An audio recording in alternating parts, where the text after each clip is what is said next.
আমি এটাও মনে করতাম যে নসিহত করেছিলেন হযরত লোকমান আলাইহিস সালাম, ইয়া বুনাইয়া আকিমিস সালাহ ওয়ামুর বিল মারুফ ওয়া নাহা আনিল মুনকার ওয়াসবির আলা মা আসাবাক ইন্না যালিকা মিন আজমিল উমুর। হে আমার সন্তান, হে আমার পুত্র, নামাজ কায়েম করো, সৎ কাজের আদেশ দাও, অসৎ কাজ থেকে বিরত থাকো, অসৎ কাজ থেকে মানুষকে বিরত রাখো, আর সকল পরিস্থিতিতে বিপদ আপদে দৃঢ় ধৈর্য অবলম্বন করো।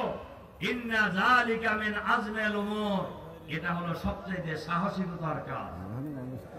সংগ্রামী ভাই এবং বন্ধুগণ, আল্লাহ তাআলার শুকরিয়া যে আমরা দীর্ঘ লড়াই সংগ্রামের পর বৈষম্য বিরোধী ছাত্র আন্দোলনের ব্যানারে এই দেশের রাজনীতি ফ্যাসিবাদের যে দোষর, দীর্ঘদিন যারা ফ্যাসিবাদী শাসন কায়েম করেছেন, এই শাসনের অবসান হয়েছে। একথা সত্য। রাজনৈতিক নেতারা আমরা দীর্ঘদিন আন্দোলন করেছি, কিন্তু ফ্যাসিবাদের পতন হয় নাই। কিন্তু বৈষম্য বিরোধী ছাত্র আন্দোলনের ব্যানারে এই দেশের ঢাকা বিশ্ববিদ্যালয় থেকে শুরু করে বাংলাদেশের ছাত্র সমাজ যে আন্দোলন শুরু করেছিল গোটা সংস্কারের দাবিতে, এই আন্দোলন কোনো দলীয় আন্দোলন ছিল না, এই আন্দোলন কোনো ব্যক্তির আন্দোলন ছিল না, এই আন্দোলন ছিল ছাত্র সমাজের অধিকার আদায়ের আন্দোলন। এই আন্দোলন ফ্যাসিবাদী শাসনের বৈশিষ্ট্য হলো সরকারের বিরুদ্ধে যা যায় কোনোটাই সহ্য করতে তারা পারে না।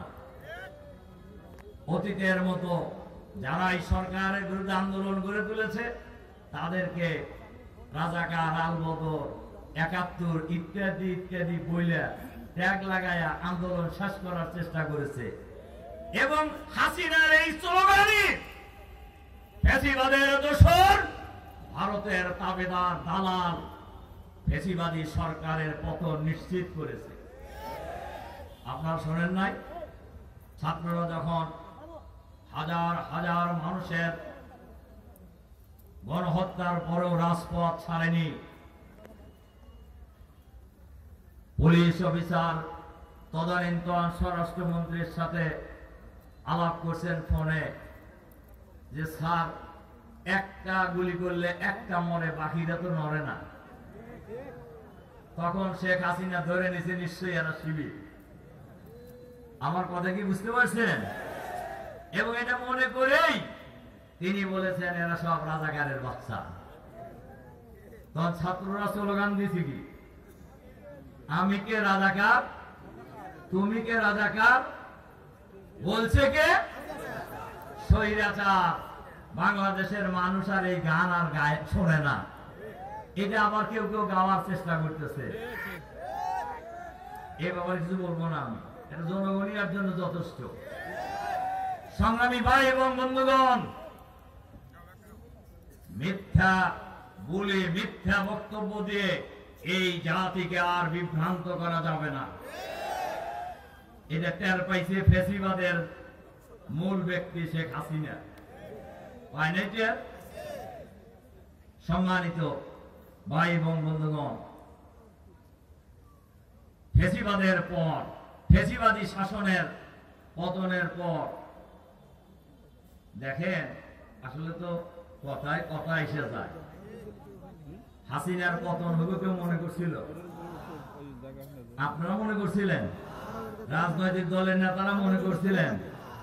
আমরা তো জেলখানায় ছিলাম, জেলখানায় খালি আমাদের দল না, আরো বহু দলের লোক ছিল না, বলেন ছিল কিনা? টাকার আলোচনা তো আমরা শুনছি, সবাই ধরে নিয়েছিল যে ৪১ সাল, কি ধরছিল কিনা? কিন্তু ৪১ সাল পর্যন্ত থাকতে পারছে। এতে বোঝা যায় মানুষের পরিকল্পনা সব বাস্তবায়ন হয় না। মানুষের উপরে একজন মহা ক্ষমতাবান আছে, তার পরিকল্পনা অনুযায়ী 5ই আগস্টের পরিবর্তন হয়েছে। সম্মানিত ভাই এবং বন্ধুগণ, 5ই আগস্টের ফ্যাসিবাদী সরকারের পদত্যাগ এবং পালিয়ে ভারতে যাওয়া। দেখেন, রাসূল সাল্লাল্লাহু আলাইহি সাল্লামের একটা হাদিস আছে, ইত্তাকু যুলমা ফাইন্নাল যুলমাতা লিয়াউমাল কিয়ামা।